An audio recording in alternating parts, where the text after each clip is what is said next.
أعوذ بالله من الشيطان الرجيم. بسم الله الرحمن الرحيم. الحمد لله رب العالمين الرحمن الرحيم مالك يوم الدين إياك نعبد وإياك نستعين اهدنا الصراط المستقيم صراط الذين أنعمت عليهم غير المغضوب عليهم ولا الضالين آمين. قال الله تعالى في شأن حبيبه إن الله وملائكته يصلون على النبي يا أيها الذين آمنوا صلوا عليه وسلموا تسليما. اللهم صل على سيدنا مولانا محمد وعلى آله وسلم على سيدنا مولانا محمد وبارك وسلم عليه صلاة وسلاما عليك يا سيدي يا رسول الله.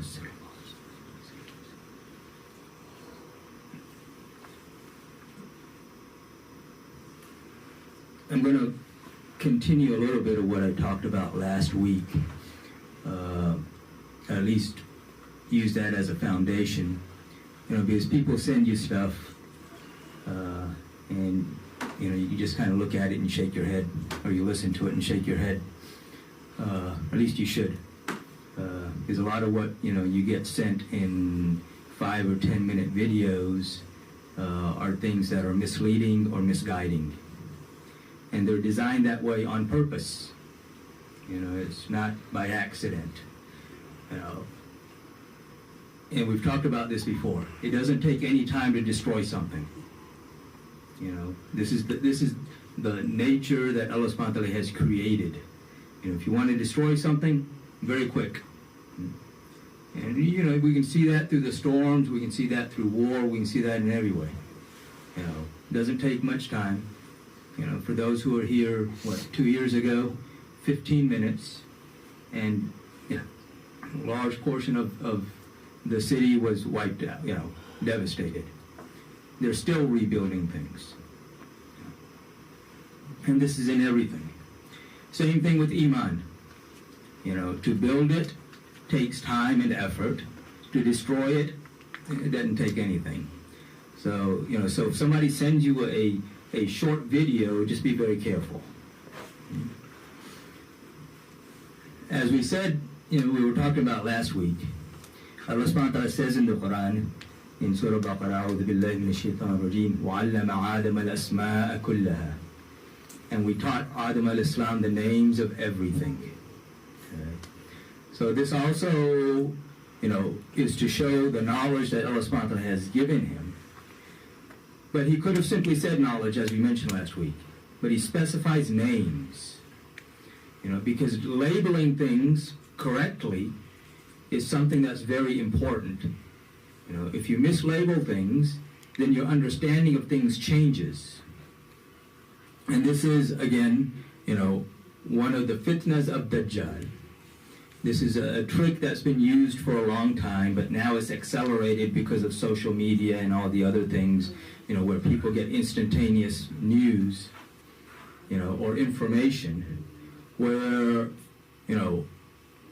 and as we know, when Dajjal comes, and we're already seeing this, good is bad and bad is good.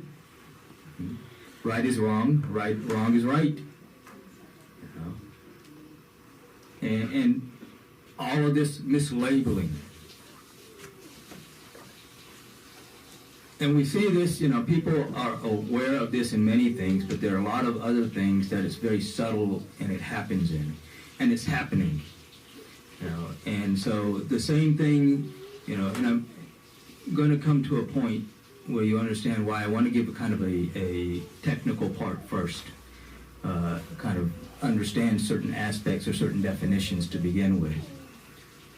We see this especially in the science of Hadith these days. Because everybody's talking about Hadith. You talk about Muslims, everybody. And unfortunately, most people, all they know are Sahih and Daif. Strong and weak.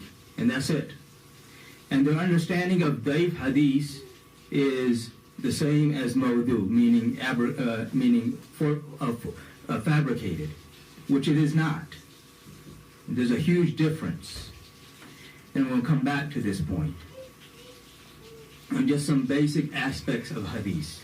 And before I get to that, because if I look at like one categorization of hadith, you have ahsan al-hadith, which is the Quran, the best of narrations. Allah subhanahu wa ta'ala says this in the Quran itself. He refers to the Quran as ahsan al-hadith, the best of narrations. Just because something isn't directly or explicitly in the Quran does not mean that we do not accept it or do not believe in it. There are many things that Allah subhanahu wa ta'ala has not explicitly told us in the Quran, but we believe in, because He's also told us in the Quran about Rasulullah sallallahu alaihi wasallam, وَمَا آتَاكُمُ الرَّسُولُ فَخُذُوا وَمَا نَهَاكُمْ عَنْهُ فَانْتَهُوا. That whatever He gives you, take it, and whatever He tells you to stay away from it. Allah subhanahu wa ta'ala, this is complete authority that Allah subhanahu wa ta'ala has given to Rasulullah sallallahu alaihi wasallam. Because according to the Quran, if I don't use the hadith, all I use is the Quran, then eating fish is haram. Because in the Quran Allah says, dead meat is haram for you. Fish, no one slaughters fish. What do? Catch the fish, and either if they caught it in the net, it died in the net. If they caught it, if you catch it on the hook and you reel it in, it flails for a while and then it dies. And then you eat it. There's no place in the Quran Allah subhanahu wa ta'ala says that eating dead meat is haram except for fish. He never says that. Yet every Muslim eats fish. How do we eat fish? How is fish halal for us? Other than Rasulullah sallallahu alaihi wasallam told us. This is the authority Allah subhanahu wa ta'ala has given him. This is just a simple example. There are many other things. So simply because I don't see it explicitly in the Quran doesn't mean that it doesn't have any merit or meaning. We also, again, we have the hadith. Now, as far as the categorization of hadith, one categorization, as I was saying, was ahsan al-hadith, the Quran. You have hadith Qudsi, which is where Rasulullah sallallahu alaihi wasallam, he says that Allah subhanahu wa ta'ala says. So it is the saying of Allah, but it's not the Quran. You have hadith Qawli, which is the saying of Rasulullah sallallahu alaihi wasallam. You have hadith Faili, which is the action of Rasulullah sallallahu alaihi wasallam. So the companion says that I saw Rasulullah sallallahu alaihi wasallam doing this. And you have hadith Taqriri, which is where someone comes and does something in front of Rasulullah sallallahu alaihi wasallam, and Rasulullah sallallahu alaihi wasallam does not object to it. He's silent about it. And I'm going to reiterate this point later on as well. Whatever Rasulullah sallallahu alaihi wasallam says is law, and his silence is also law. Whatever he said is mercy, his silence is also mercy. So this is one categorization of hadith. You also have a different categorization, where you have what is known as mutawatir. Mutawatir is where you have an abundance of companions narrating, that I heard this from Rasulullah sallallahu alaihi wasallam, or I saw Rasulullah sallallahu alaihi wasallam doing this. So you have an abundance of companions narrating, or narrators saying this. Of course, as we know, the most mutawatir hadith that exist is Man kuntu mawla fahada aliyun mawla, where Rasulullah sallallahu alaihi wasallam says that for whomsoever I am his mawla, I am his master and leader, then Ali is also his master and leader, his beloved. Because mawla has many wide meanings, and when it's applied to Rasulullah sallallahu alaihi wasallam, again, many wide meanings, and Rasulullah sallallahu alaihi wasallam is tying the meaning that we use for Rasulullah sallallahu alaihi wasallam with Sayyidina Ali, karamallahu wajh. More than 30 companions narrating this hadith. Only hadith that's narrated by all 10 of the Ashara Mubashara. You have what is known as Khabar Wahid, or some people say ahad, same thing, wahid, ahad, same thing. Meaning you have one or two or three, just a very few number of people narrating it.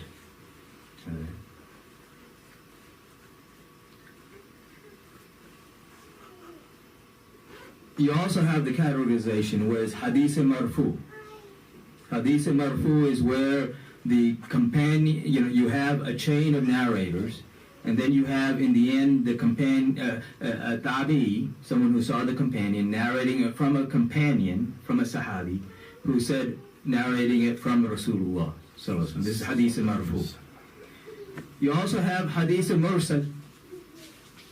Mursal is where the tabi'i does not take the name of the companion he heard it from, but he directly goes to Rasulullah, saying that Rasulullah said. This is mursal. This hadith, mursal hadith, automatically fall into the category of daif, of weak, because you have a break in the chain. But if you look at them, many of them are very strong narrations in reality. And if you also look at the vast majority of them, the companion that has been skipped over is generally Sayyidina Ali radiallahu anhu. Because during the time of Banu Umayyah, as well as during much of the time of Banu Abbas, to take the name of Ali was a death sentence. If you look at the books of Rijal, which is, these are the biographies of the narrators of a hadith, you have one person in there whose name is Ali. It's not a name. But that's what his name is. How did he get that name? His name was actually Ali. Ayn, Lam, Kasraya. He was asked by one of the officials during the time of Banu Umayyah, what's your son's name? And he starts to say Ali, but in the middle he stops because he realizes if he says Ali, they will kill him. This is how bad it was. It was a mandatory part of the khutbah to curse Ali radiallahu anhu. So he starts to say Ali, and in the middle he catches himself and he says Ali. So if you look at most, we know about Imam Hassan Basri rahmatullah alayh. Ali had 4 khulafa, 2 from the household and 2 from the ummah. The 2 from the household, of course, Imam Hassan and Imam Hussein alayhi salam. The 2 from the ummah, Kumail bin Ziyad and Imam Hassan Basri rahmatullah alayh. So Imam Hassan Basri, when he would teach his students, many times he would say, Qala Rasulullah. Rasulullah said. One time the students asked him, how can you say that? You didn't hear it directly from Rasulullah. He changed the subject.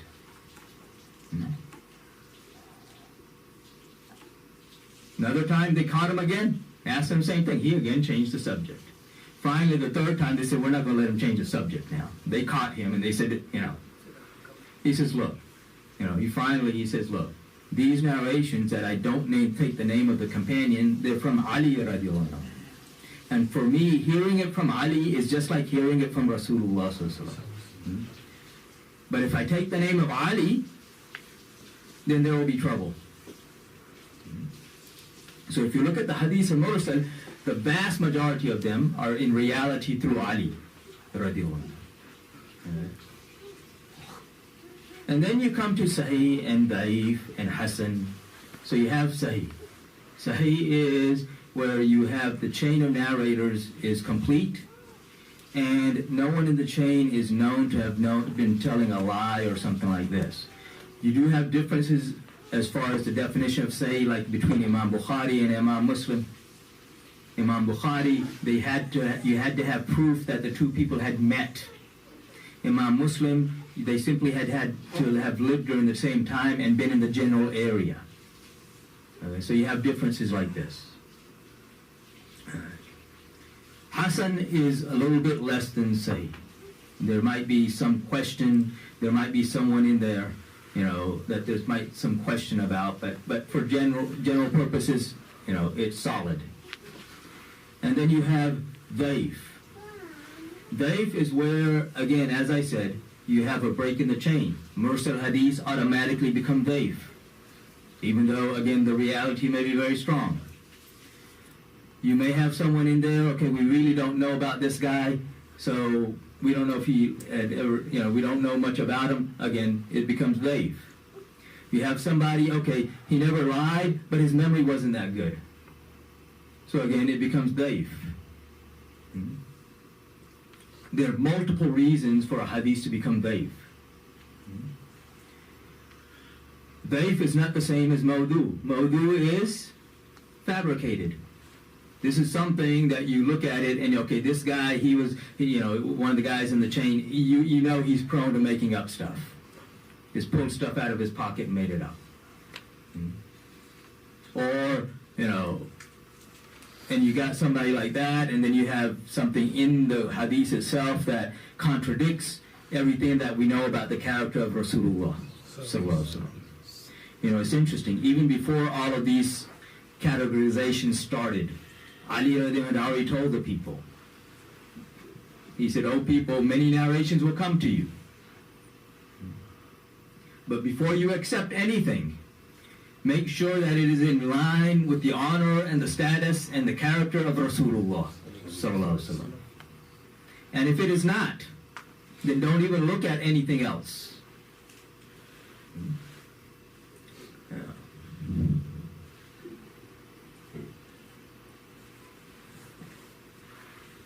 Now getting to why I started all of this today. Because, of course, the 15th night of Shaban passed. Today is, the 22nd of Shaban. Ramadan is, next Saturday or Sunday will be the first of Ramadan, depending on the sighting of the moon. Not on the announcement of Saudi or anybody else. Right? Of course, whenever, the 15th night of Shaban comes, you get all of these people, just like when Mawlid comes, all these people that are up in arms. And they start throwing around, there's nothing solid about this, and there's no proof about this, and all this other stuff. There are some people who say the verse in Surah Dukhan, Inna anzalnahu fi laylatin mubarakah, is in reference to the 15th night of Shaban. The majority of scholars say no, it's not. It's Laylatul Qadr. And personally, I accept those who say no, it's not. This is Laylatul Qadr. But simply because it's not, as we mentioned to begin with, and this is why I mentioned this to begin with, simply because it's not explicitly mentioned in the Quran doesn't mean it doesn't have any significance. So then they'll turn around and say, there's no Sahih Hadith, in regards to the virtues of the 15th night of Shaban. Which in itself is not correct, because there is one Hadith which is categorized as Sahih, where Mu'adh bin Jabal radiallahu says that Rasulullah said that on the 15th night of Shaban, Allah subhanahu wa ta'ala looks down upon the earth and He forgives everyone except two kinds of people. The mushrik, the one who associates partners with Allah, and the one who has hatred in his heart for everyone else, for someone else. And that hatred is not based on, I don't like this guy because he is disrespectful to Rasulullah sallallahu alaihi wasallam. That would be a totally different thing. This is simply like personal hatred. And to the extent that where you're not willing to forgive him. For those kind of people, again, Allah subhanahu wa ta'ala does not forgive them. If you look at this hadith, Tabari mentions it, various scholars mention it. Everyone who mentions it say that it's Sahih. Nasiruddin Albani, in his categorization of hadith, he also says that it's Sahih.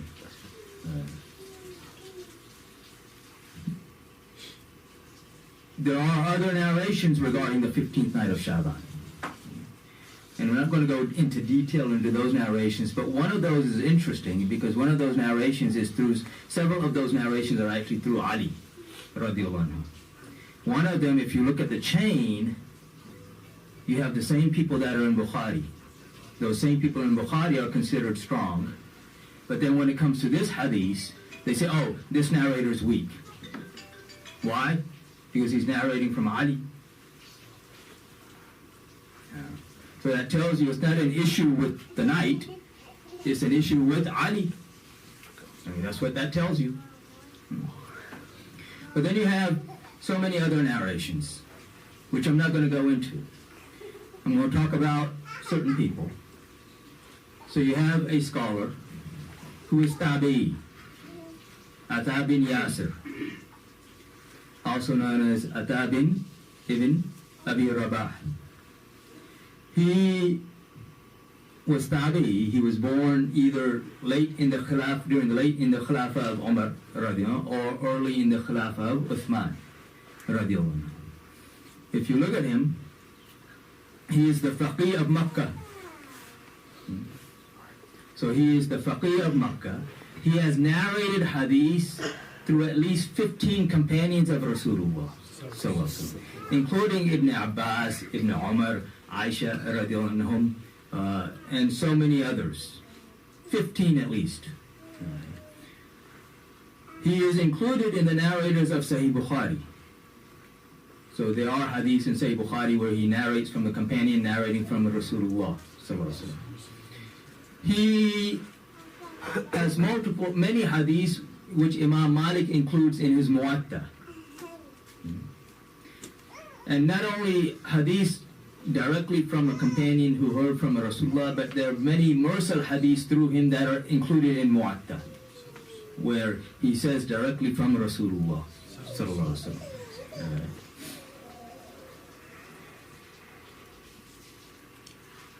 He is also one of those scholars who Umar bin Abdul Aziz rahmatullahi alayhi used to consult.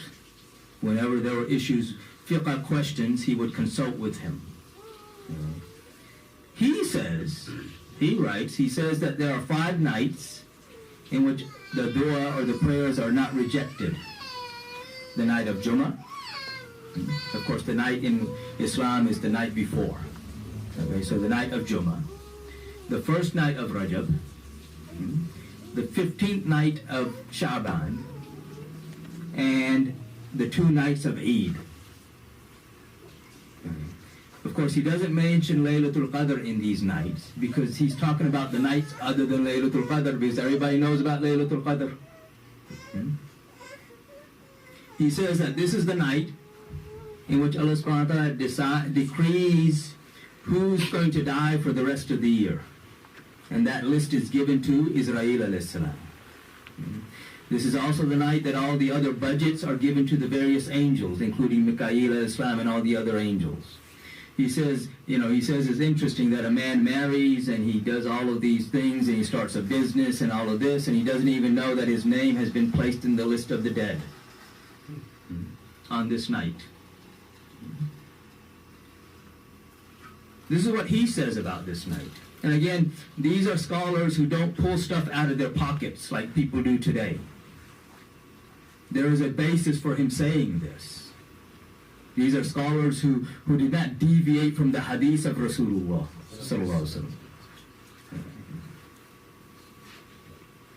Imam Shafi'i rahmatullahi alayhi, in his Kitab al-Umm, which is a famous book for the Shafi'i madhab, he writes in that, again, the virtues and the blessings of this night,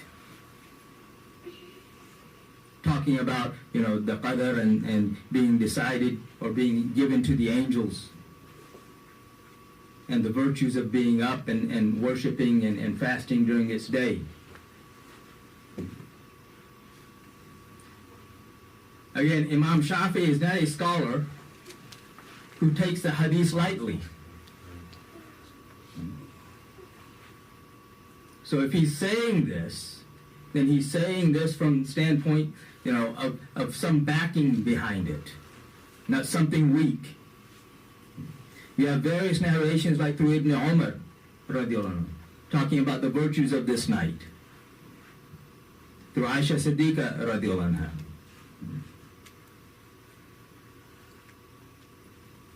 So, what is interesting is you have the Mujaddid of the 1st century, pretty much unanimously accepted that Umar bin Abdul Aziz rahmatullah is the mujaddid of the first century.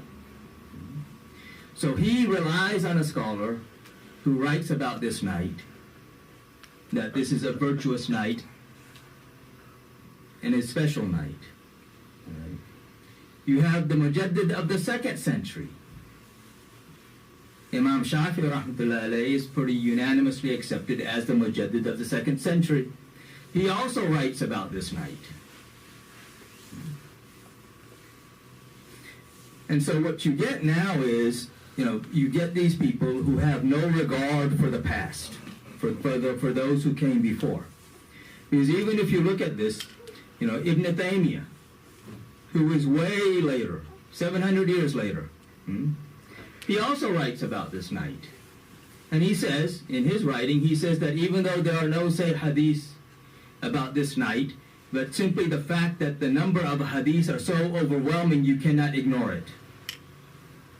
And of course, as I said earlier, there is a say hadith about it. So then they take, so one of the ways they attack this night is, there's a narration, which is Sahih, where Aisha Siddiqa, she says that she woke up and she didn't see Rasulullah in the bed. So she goes looking for him. And she finds him in Jannatul Baqi. Jannatul Baqi, the graveyard of the believers in Medina Munawwara. So she finds him there. And she goes and Rasulullah says to her, he says, did you fear that Allah and His Messenger would violate your rights? And she says, yeah, Rasulullah, no. But love makes you do strange things.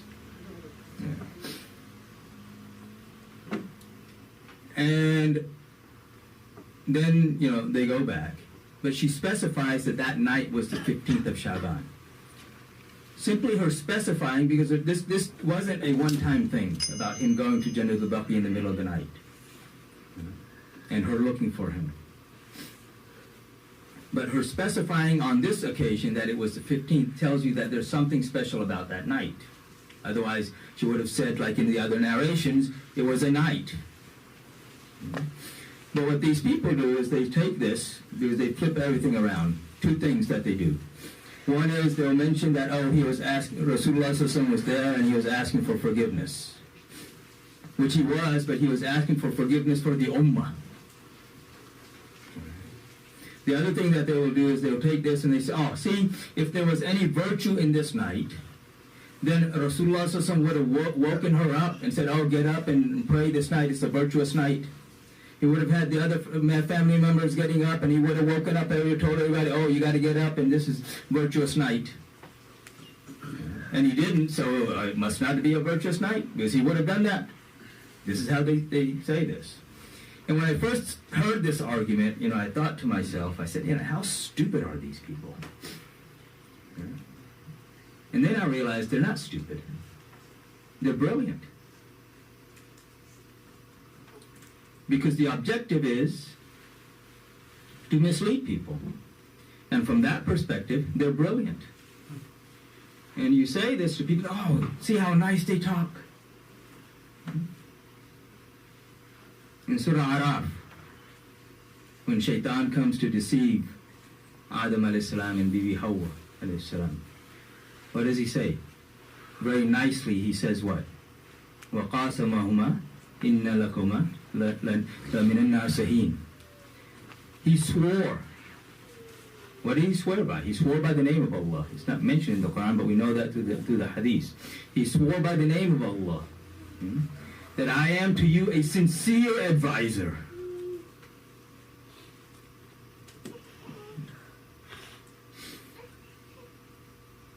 But the reason, and I'm going to take an extra minute here to finish up. In order for them to be able to pass this off and people to accept it, this is why it's so important for them to talk about Rasulullah like anybody else. He's a human being like us. قُلْ إِنَّمَا أَنَا بَشَرٌ. Of course they stop there. He's like anybody else. He's just like us. Because in order to believe that argument, you have to believe that he's like anybody else, at least at some level. Because as I said earlier, the word of Rasulullah is law. His silence is also a law, different law. His actions are law. His inactions are also law. His word and his actions are mercy. His silence and inactions are also mercy. So many things that where he says that if I had not feared that it would be hard on you, I would have made this obligatory on you. This is his mercy. This is the authority Allah subhanahu wa ta'ala has given him. If he had woken them up and told them to pray this night, then it would have become wajib. At least kifaya. Laylatul Qadr is not an option for the ummah. Searching for Laylatul Qadr, people think it's an option. It's not an option for the ummah. You know, itikaf is fard kifaya. Meaning what? That if no one from the ummah does it, everybody is a sinner. If a few people do it, then they absolve the rest of the ummah from that obligation, just like janazah. So if you'd woken them up, then it wouldn't have remained an option anymore. And this is his mercy. Because, as I said, Ata bin Yasir, he says about this night, he says that after Laylatul Qadr, this is the most virtuous night of the year. Again, this is not just any scholar. He is tabi'i, he is faqih, that faqih which Umar bin Abdul Aziz would consult when there were problems. He is the narrator of a hadith from 15 companions at least. He is narrated in Bukhari, he is narrated in Muwatta. So if you don't rely on him, then you need to take those hadiths out as well. But this is how they confuse people. So I'll end here. You know, may Allah subhanahu wa ta'ala have taken over sometime, but may Allah subhanahu wa ta'ala guide us and fill our hearts with his true love and the true love of his beloved Prophet Muhammad sallallahu alaihi wasallam, his family, his companions, and all those whom they love. And may he give strength and victory to our brothers and sisters in Gaza and Palestine and Kashmir and wherever the Muslims, and Sudan and wherever the Muslims are being oppressed, and give them power and strength over their oppressors. Those who have not made sunnah, go and make sunnah.